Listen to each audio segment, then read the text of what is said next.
Hi, everybody. Happy Friday. Hope everyone's having a great day. It is beautiful outside. I just want to give you all a few quick announcements and also to re explain a little bit on Google Forms. Each week, I hope that I'm getting just a little bit better at using them. So, first things first, I had a mostly successful trial Zoom meeting with a few students today. And so, next week, I'd like to start having regular Zoom meetings. These aren't lessons exactly. They're more like a moment for you to come and check in with me face to face, check in with your fellow students, and also to ask me any questions. I tended to ask other people how they were doing and see what was going on with them, see if they needed help. And it also helps me to know how well our technology is working, how Google Forms are going for you, things like that. So, on that note, let me go ahead and bring us into our Google Classroom. So, I'm going to click on my waffle right here, and there we go.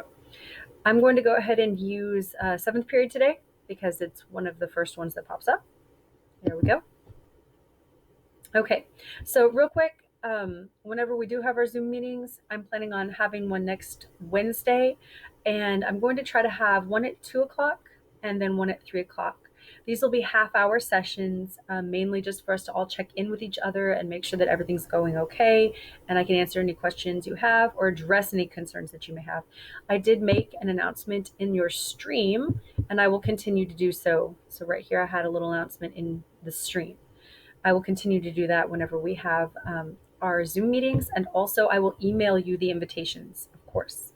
Now I'm going to use my little spotlight. Let's go ahead and check out our classwork this week. So when you go to the classwork tab, click in there.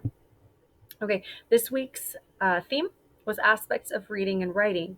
The recipe for disaster relief was very much like what you guys did last week with the Google form. When I click on that, it pulls up the instructions, basic instructions, read the article, fill out the corresponding Google form. So the article was this PDF file, just like last week, and then you had a Google form. When you clicked on this Google form, it takes you to a lovely little multiple choice form after you fill in your first and last name, of course. Let's see, there we go. And your class period.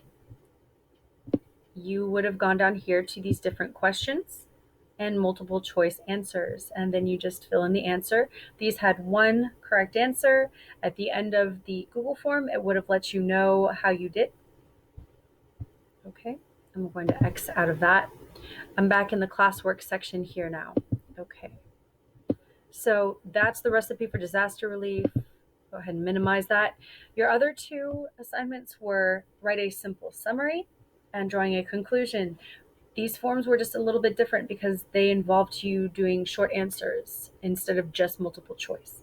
Let's take simple summary first. It's the more complicated one because the instructions were for you to read something of your own. I did not provide you an article. You had to read a story of your choosing, a book you have at home, or check out some short stories here. And I gave you all this handy dandy little link so you could click on that.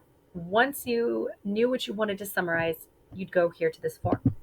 We click on our form and it takes you here. After you fill out, of course, name and class period, you go down. You'd have to fill in the title or the chapter. Okay, so for example, if I'm reading The Giver, right? There's my title. You'd have to click and answer who the main character was. Jonas. Okay. What did they want? And so forth and so on. You're going to come down and click and type your answer. Okay. Then once you get to the bottom and you've finished filling in all the fields, right?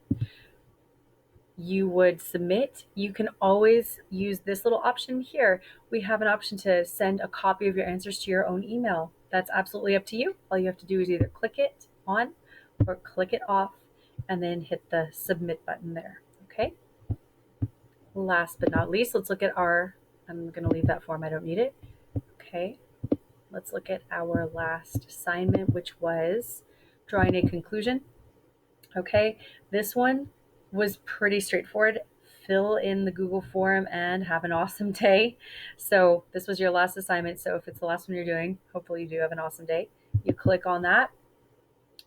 And again, this is going to be short answer based. Okay. There was a reading passage involved, and the instructions were actually within this image. All right. So this is a short passage. It said to read the story. Oh, I'm sorry. Let me use my spotlight again. Right here at the top, it said read the story below.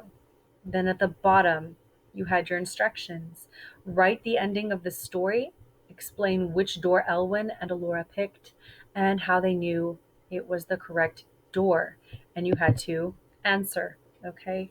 Now, with this and the last assignment, I am still new to Google Forms. So, unfortunately, I tried to assign point values. It wasn't working. My spreadsheet was showing that people got 0 out of 100, even though they completely filled it in. I'm not sure what happened there, but I'm going to try to figure that out so that short answer responses will be able to be graded and sent back to you like that.